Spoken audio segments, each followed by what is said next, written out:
সকলকে দুনিয়ার কাম কাজ বাদ দিয়ে জান্নাত ভাগ আমাদের সকলকে জুম্মার দিনে আল্লাহর ঘরে আসার বসার তৌফিক দান করেছে। সবাই একবার উচ্চ আওয়াজে বলেন আলহামদুলিল্লাহ। লক্ষ কোটি দরুদ সালাম ওই নবীর কদম মোবারকে যিনি হায়াতুন নবী, জিন্দা নবী, নূরের নবী, রহমতের নবী, বরকতের নবী, এমনকি আল্লাহ পাকের নবী। কথাটা ঠিক কিনা? না চাইতে আল্লাহ পাক রব্বুল আলামিন আমাদের সকলকে বিনা দরখাস্তে ওই নবীর উম্মত বানাইছেন। আমরা সবাই খুশি না বেজার? সবাই আরেকবার উচ্চ আওয়াজে বলেন আলহামদুলিল্লাহ। সর্বপ্রথম মহান আল কোরআন থেকে একটা আয়াতে কালিমা তেলাওয়াত করেছি। ওই আয়াতের নিয়ে আলোচনা করব। সবাই একবার বলেন আল্লাহুম্মা আমিন। প্রিয় হাজিরিন, দুনিয়ার মধ্যে কোন স্থানটা, কোন জমিনটা, কোন ঘরটা জান্নাতের বাগান? 2 নম্বর সুবহানাল্লাহ, আল্লাহু আকবার, ইয়া রাসূলুল্লাহ বললে কি লাভ হয়? আজকে এই বিষয় নিয়ে গল্প করব। আল্লাহ পাক আমাকে বলার, সবাইকে শোনার তৌফিক দান করুন। সবাই বলেন আমিন। একদিন আল্লাহ নবী সাল্লাল্লাহু আলাইহি ওয়াসাল্লাম সকল সাহাবাদের সামনে বয়ান করতেছেন। কি করতেছেন? বয়ান করতেছেন, ওয়াজ করতেছেন। গভীর মনোযোগ। এবার আমার নবী ডাক দিয়ে কয়, সাহাবীরা রে, ও সাহাবীরা, ইযা ফারারতুম বিরিয়াজিল জান্নাতি ফারতাউ। দুনিয়ার মধ্যে কোন স্থানটা, কোন জায়গাটা, কোন জমিনটা জান্নাতের বাগান জানো নি? নবীর সকল সাহাবা কই, বলে ইয়া রাসূলুল্লাহ, দুনিয়ার মধ্যে কোন স্থানটা, কোন জমিনটা জান্নাতের বাগান? এবার আমার নবী ডাক দিয়া কয়, সাহাবীরা রে, ও সাহাবীরা, হিলকা জিকির, যেই জায়গার মধ্যে আল্লাহ নামের জিকির করা হয়, আল্লাহ নামের জিকির করা হয়, আমি নবীর শান বলা হয়, ওই আল্লাহর কথা বলা হয়, ওই জায়গাটা হইল জান্নাতের বাগান। জোরে জোরে বলেন না সুবহানাল্লাহ, বলেন আল্লাহু আকবার। আমার রাসূল দাইয়া কয়, ইয়া সাহাবীরা, তোমরা শুধু জান্নাতের বাগানে বৈশা থাকবা না, জান্নাতের বাগানে বৈশা ফল সংগ্রহ করবা। সাহাবীরা দাইয়া কয়, ইয়া রাসূলুল্লাহ, ইয়া হাবিবাল্লাহ, নবী গো, দুনিয়ার জান্নাতের মধ্যে ফল গাছ নাই, তাহলে আমরা ফল খাইব কেমনে? আবার নবী ডাকলেন, সাহাবীরা রে, ও সাহাবীরা, তোমরা যে জান্নাতের বাগানে বৈশা মাঝে মাঝে সুবহানাল্লাহ, আল্লাহু আকবার, ইয়া রাসূলুল্লাহ বলবা, এইগুলা হইল জান্নাতের বাগানের ফল মুবারক। জোরে জোরে কন্না সুবহানাল্লাহ, বলেন আল্লাহু আকবার, বলেন না ইয়া রাসূলুল্লাহ। তাহলে আমরা সবাই সব সময় সর্বদা ওয়াজ মাহফিলে, মিলাদ মাহফিলে, জুম্মার দিন প্রত্যেক নামাজের পর সুবহানাল্লাহ, আল্লাহু আকবার, ইয়া রাসূলুল্লাহ এই আমলটি করতে চাই কি চাই না? আল্লাহ পাক আমাদের সকলকে এই আমলটি করার তৌফিক দান করুন। সবাই বলুন আমিন। হাজিরিন, এই মাসের নাম হচ্ছে আরবিতে রজব মাস। মাসের নাম কি? রজব মাস, রহমতের মাস, বরকতের মাস। কথা বলেন ঠিক কিনা? আল্লাহ নবী সাল্লাল্লাহু আলাইহি ওয়াসাল্লাম এই রজব মাসে একটি দোয়া পাঠ করতেন, আল্লাহুম্মা বারিক লানা ওয়া রাজবা শাবান ওয়া বাল্লিগনা রমাদান। হে আল্লাহ, রজব ও শাবান মাসে বরকত দান করুন ও রমজান পর্যন্ত আমাদেরকে হায়াত দান করুন। জোরে বলুন সুবহানাল্লাহ। বলেন তো সবাই, আমাদের হায়াতের মালিক কে? মওতের মালিক কে? রিজিকের মালিক কে? রিজিক দেয় কে? বাদশা বানায় কে? আবার বাদশাকে ফকির বানায় কে? সন্তান দেওয়ার মালিক কে?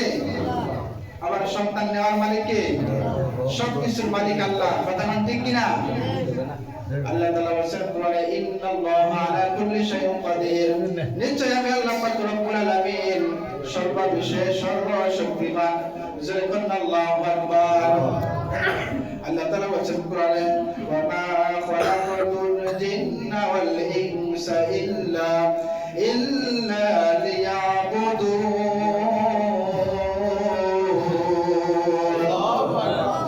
আল্লাহু আকবার। সবাই গোলামি করার মালিক কে? আর যখন আল্লাহ, সেজদা করার মালিক কে? আল্লাহ। সবকিছুর মালিক আল্লাহ। কথা ঠিক কি না? আল্লাহ তাআলা বলেন আমি মানুষ এবং জিনকে বানাইছি একটি মাত্র উদ্দেশ্য, আমি আল্লাহর গোলামি করার জন্য। জোরে জোরে বলুন সুবহানাল্লাহ। সুবহানাল্লাহ। ও মুসলমান জাতি ভাই, আমার রাসূল বলেছেন আমার যে উম্মত, আল্লাহর যে বান্দা আল্লাহ তাআলার হুকুম মানবে, আমি রাসূলকে মহব্বত করবে, অনুসরণ করবে, সে যখন মারা যাবে কবরে যাওয়ার পর আল্লাহ কোরআনে ফাদখুলি ফি ইবাদি ওয়াদখুলি জান্নাতি। কবরে যাওয়ার পর আল্লাহ পাক তার কবরটাকে জান্নাতের বাগান বানিয়ে দিবেন। জোরে জোরে কন্না সুবহানাল্লাহ। প্রিয় হাজিরিন, কবরটা কার জন্য জান্নাতের বাগান, আর কার জন্য জাহান্নামের গর্ত। রাসূল বলেছেন যে ব্যক্তি আল্লাহ পাকের হুকুম মেনে চলবে, রাসূলকে অনুসরণ করবে, অনুকরণ করবে, ওই ব্যক্তির জন্য জান্নাতে কবরটা জান্নাতের বাগান। দুই নম্বর, যে ব্যক্তি আল্লাহ পাকের হুকুম আহকাম মেনে চলবে না, রাসূলকে অনুসরণ করবে না, ওই ব্যক্তির জন্য কবরটা জাহান্নামের গর্ত। কথা ঠিক কিনা? বলেন তো সবাই, আমাদের আসল বাড়ির নাম কি? বিল্ডিং না কবর?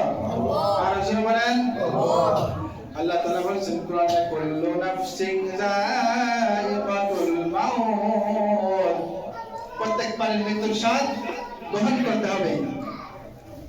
এই যুবক, এই দুনিয়া থাকার জায়গা না, এই দুনিয়ায় কেউ থাকতে পারছে না।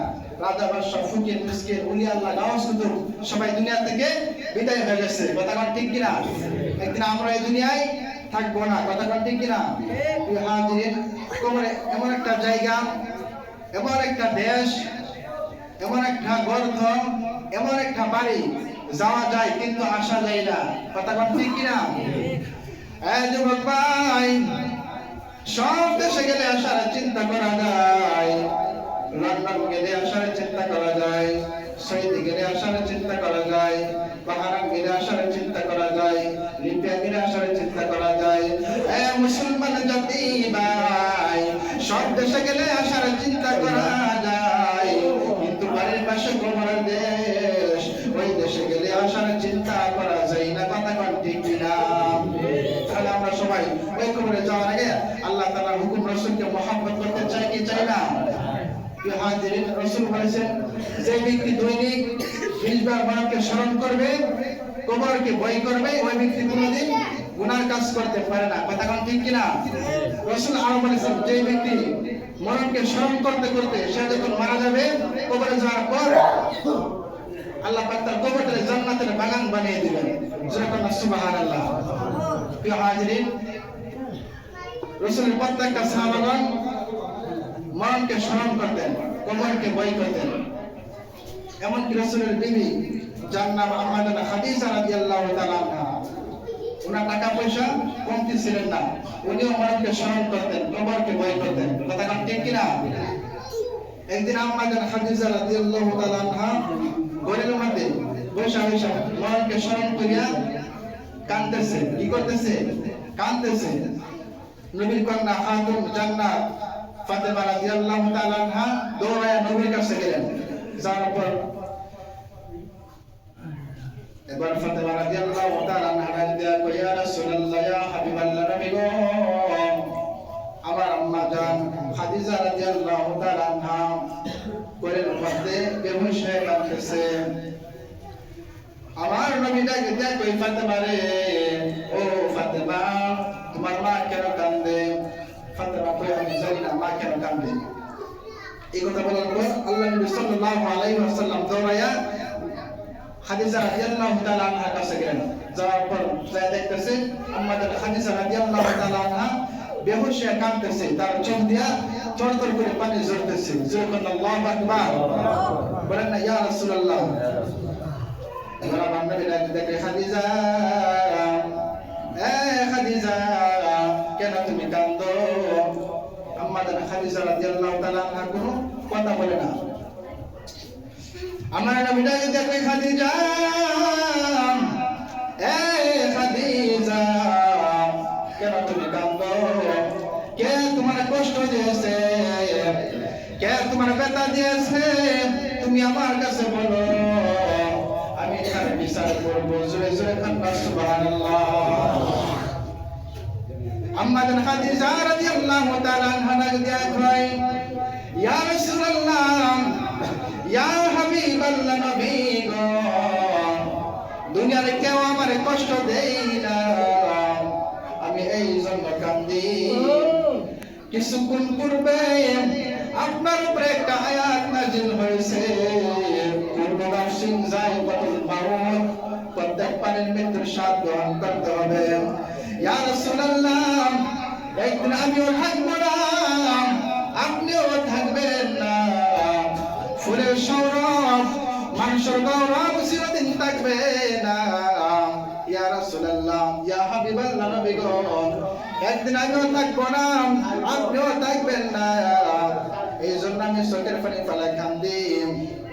ইয়া রাসূলুল্লাহ, ইয়া হাবিবাল্লাহ, নবী গো, আমি আমার কান্না থামায় দিব। আপনি বলেন না, আমি যখন মারা যাব আপনার আগে আপনি রাহমাতুল লিল আলামিন, আপনি আমার তিনটা ওসিয়ত রাখবেন। জোরে জোরে কান্না সুবহানাল্লাহ, আর জোরে কান্না সুবহানাল্লাহ। রাসূল কই, অবশ্যই তোমার তিনটা ওসিয়ত রাখবো। বলো তোমার তিনটা ওসিয়ত কি? আম্মা জান খাদিজা রাদিয়াল্লাহু তাআলা আনহা ডাক দিয়া কই, নবী গো, আমার এক নাম্বার ওসিয়ত হইল, যখন আমি মারা যাইব আপনার আগে আপনার পুরাতন জুব্বা দিয়া আমি খাদিজা রাদিয়াল্লাহু তাআলা আনহাকে দাফন করে দাফন করবেন। রাসূল ডাক দিয়া কই, খাদিজা, আমার পুরাতন জুব্বা দিয়া তোমার দাফন করলে তোমার কি লাভ হবে?